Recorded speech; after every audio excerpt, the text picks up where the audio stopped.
Well, I got a couple people listened and downloaded, so I guess I'll continue. Um, so I guess I was born 1980. I grew up alcoholic home. Like this is what gets to me. Like I guess it was pretty bad, but I don't know. Like for example, I don't know. Like my mom took some beatings. Like we used to have to go. I remember going in the car and shit like that, hiding in the woods when Dad was on a bad one. And I remember a lot too. I do. But to me, it was normal. Like it was the 80s too, right? So back then, like, it was a really different time then. But like when you talk to therapists and shit, like, or if anyone listening, like, it was like, it was gnarly. Like we lived like, wake up snowbanks on you and stuff. Like we lived in a mobile home, kind of. Yeah, it was an old mobile home. Bank of seaweed. Beautiful piece of land. And yeah, I was born 1980. We lived there until 92. Dad died June 92. We might have moved out 91, maybe. Bet we were always gone to Graham's too. We'd have to go to Graham's. Like go to the K. May as well tell to get it all through it. Like one story is I remember Dad. We had to call the cops on him because we were at Graham's. And he was out. Like when Graham lived in Montague, this would have been Jesus. If he walked there, it would have been a couple of like 4 hour walk at least. If not more. I'm saying like 4 hours. Yeah. But he was going to burn us out. But it was kind of scary at the time. Yeah, it was really. But he didn't go to jail or nothing. But imagine if you're doing that today. You went with a gas can. You're going to burn people out. You do that. Yeah. But on the other side, you know what? My dad's my hero. No one gets that. I get it because they don't understand that he saves my life daily. Like I had suicidal thoughts before Dad died. And to explain them is, well, we'll get through that. But it's just, I hear that cliche. There's two devils. I don't. There is something. There is parts. Your brain. There's your brain will tell you the opposite of what people even tell you. If someone says, "Oh my God, you're good at something," you're when you have bad thoughts, suicidal thoughts, you don't hear that really. You hear the words, but it's like it's a block. It's that should give you endorphins. Something else is telling you know what, they're lying. They suck. You suck. Like seriously though, I just touch here too with my overdoses. So yeah, I don't really remember them really. I remember the first one actually with a buddy of mine. I think I'd done it because he went to the bathroom and I knew I'd have time to go to the hospital maybe. Because that's just thinking it now. October 6th, 2025 was the day I came off methadone. Reason put on methadone yet to be determined. I was on it for 10 years. I'm an alcoholic. I don't call myself a drug addict because I did and I always have, but like I went in binges of drugs and stuff, but until methadone took my life really. Drinking, I was manageable, but I was in and out of detox so many times and always like my history I'm going to get if this goes. If I even fucking use even repart it, like a lot of institutions. I went to jail a lot too for drinking and driving. And then on methadone, these last charges, like so messed up, them ones. I got to get them wiped off my record because, yeah, but so yeah, I've I don't think I'm special. My addiction's bigger. I hate to piss and vinegar, but all. You say something you done, like when you go to meetings and shit like that. Somebody always gets to seem to top you. Fuck that. If you're doing something, a drinking drug or something, and I don't like addiction word neither. It's pagan, right? And the word addiction now is so frequently used that people are negative towards it. My opinion, they really are. Because there's not a lot of old school alcoholics anymore. They're still there, but it's cross addiction, and that's what, like the old school alcoholic. That's why we like cocaine. It kept us level. We could drink a little more before we get stupid, or we didn't get stupid. But the alcoholic, from where I come from, we like to drink, so we didn't have the money for the cocaine. I did have extended periods in cocaine, but I didn't pay for it really. No, I didn't like steal it or nothing. Just I was with people that. Do you know what I think it is? Because I don't sketched out. I haven't sketched out off any drug in my life except peyote was fucked up. That was fucked up. That was fucked up. Acid you control. PEI mushrooms, they can't control them motherfuckers. They'll fucking take you on a trip. They haven't done them since I was 18, I think. Won't do them. I don't do anything anymore. Really, I don't. I really don't. I haven't really done anything in a lot of years. If you can't methadone is nothing so bad, no. But I say October sick because methadone, you know what? The last 4 years, I was only on 40 mils or something. Withdrawal. Yeah. So, but like, if it takes your life from being a functional carpenter in the union, you know, to living in a tent to where I am today, at least I got the structure up over my head because a lady came into my life. Believe it or not, I don't. I'm factual. I believe in evolution, so not religion. Facts. I need facts. I need facts. Facts are good. I love facts. Not. See, that's the thing. The big book and shit. When was that written? 53. They'll tell you 32 for NA. Think about it. It's 2026. NA's 70s, I think. This just off my head and stuff. Like I done the steps, yes. AA meetings aren't for like me, and I'm 46, so they weren't for me.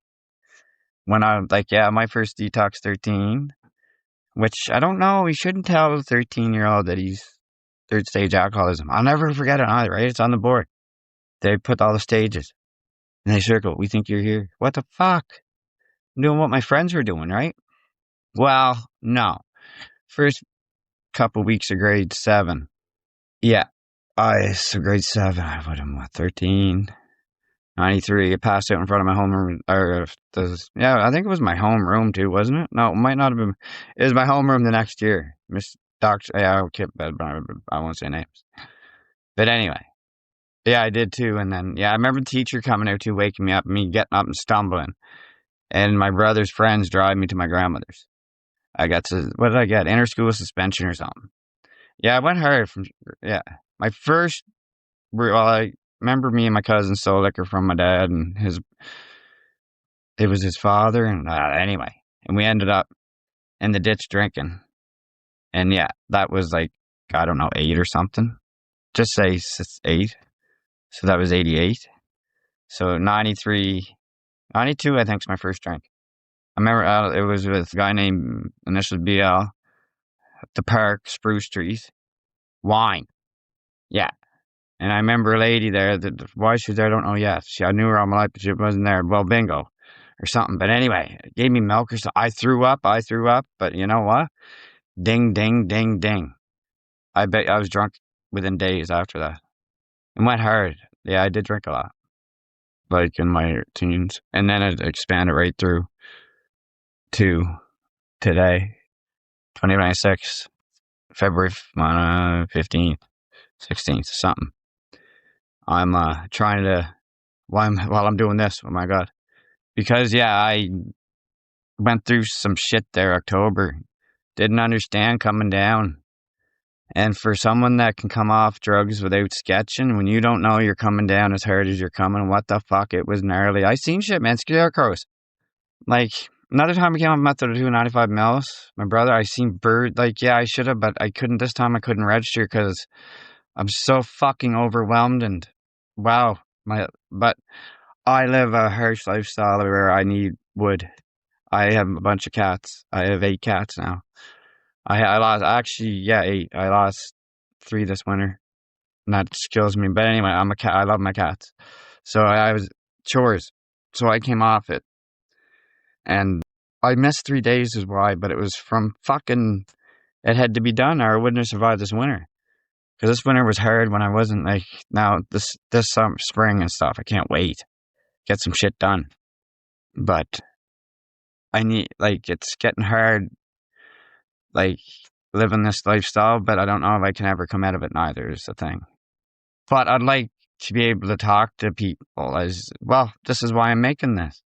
I can't talk to, like, I breach confidentiality. Wow, when you're going through hell, and then it takes your brothers, like, it really causes implications. Way down the line.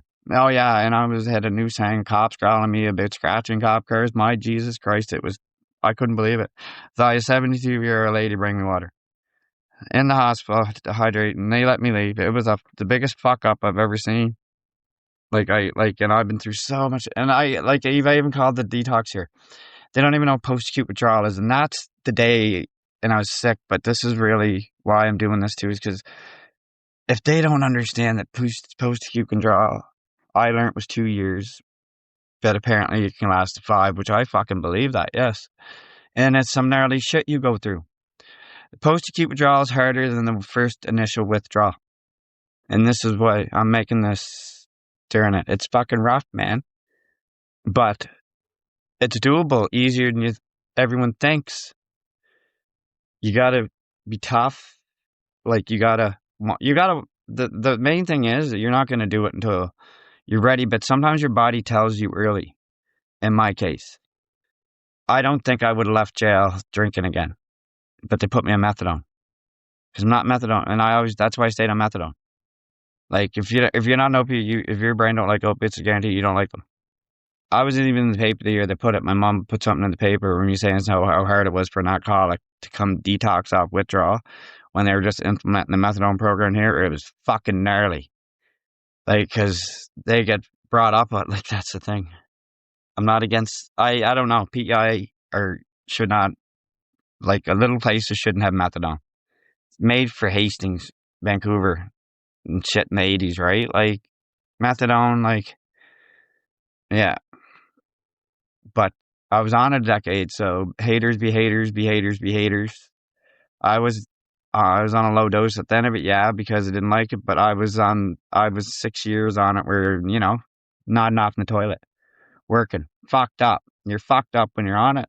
And I was. And anyone I've seen has been. They level out as you're fucked up and hate me for it. It's not, but there's better things. Nothing. Abstinent. Complete abstinent. Really. But then you gotta watch the fuck out for depression and shit. I'm lucky. Or I don't know why I'm here. Shouldn't be.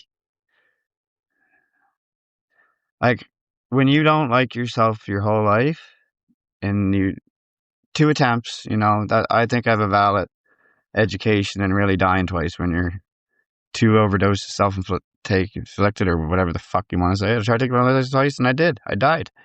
They revived me in coma twice. Not proud. Understand it? Well, I was drinking both times, so the courage was there. Doesn't mean it leaves, though. Today, do I have it much? No.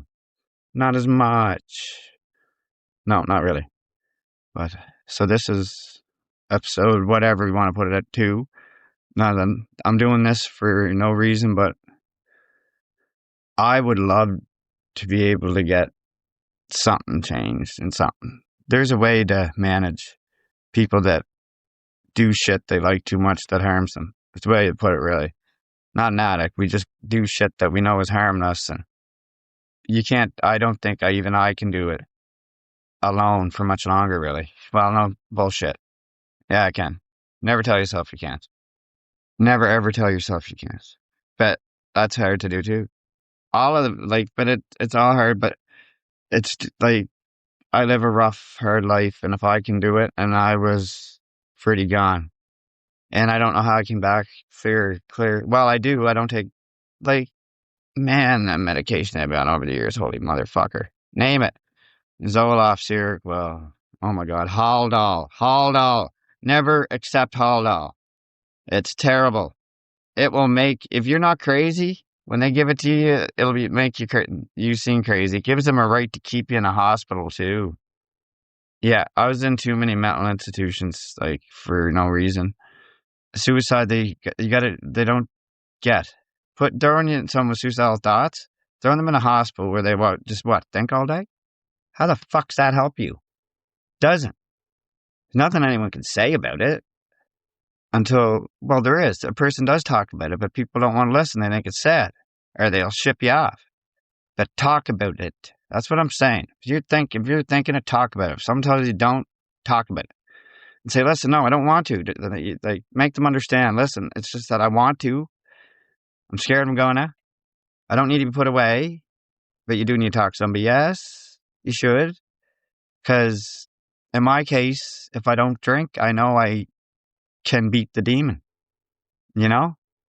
But doesn't mean it. That's just the first part, is not making the act. Then you live with the beating the demon that doesn't like you, that you gotta, you know? For me, getting endorphins now and serotonins, the ability to be able to get wood every day, that's a small goal. But aim for the bigger goals that I set myself and like fuck me over. But I never gave up goals or lives or like hopes or dreams. And that sounds so cliche, and I'm not, no. I hate memes. If you're gonna say, if you feel like what somebody else writes, try saying what you feel then. Like, but yeah, I hate getting me going, but so I really do hope this or something's got to change. Too many people are dying for no reason. I know that, and I'm just one little hermit that lives in the woods with a bunch of cats, trying to make a podcast. Don't know why, but I seen that 4 downloads and listen to it, then maybe, and maybe see where it goes. Is it selfish, greedy? Don't know, but I think if I talk then maybe something will start. Hopefully, if not, then well, don't know. I'm not gonna think like that. This is a good start. Like, for me to be able to talk was good. So, like, someone else, So, if I can help myself by doing this. Because I don't know, just like a weight off my shoulders for making this. There. With the end, hugs. And, yeah, start of the childhood. I'll never listen to what I write or anything. Nothing's ever edited. Same as my YouTube. Nothing. Not a fucking thing. This is the realest shit you're going to get from a man that's put others through hell first. I always remind myself I put others through hell. People say, don't beat yourself up. Don't beat myself up. Remind myself. And does it hurt to say, yeah, fuck, I hate the hurt I caused. It's hard to knowing you hurt people. It's even harder living with being hurt and others don't understand they hurt you, though. That's what's really fucking hard. And that I can't figure out yet. I am trying, doing better, though. But thank you for downloading, listening. If it continues, I'll continue. And I hope someone out there gets something out of something I have to say. Or not. But negative, positive, I hope more positive. I don't believe in negative. I try not to. I don't like to talk when I'm negative. I don't. I hate being a negative man. And I think it's when I talk to it, it's negative to others that I think because it's so fucking gnarly sad. But I'm, rock bottom. No, I bounced off it all my life. Today, I get enjoyment out of it. Well, every day's getting harder for something. Because I'm in such a groundhog routine. That's bad. I know that. But it'll change. So to anyone out there that's hurting, my heart goes out to you. And anyway, mental love loss, whatever. And yeah, from Catman in the Woods, hugs to everyone.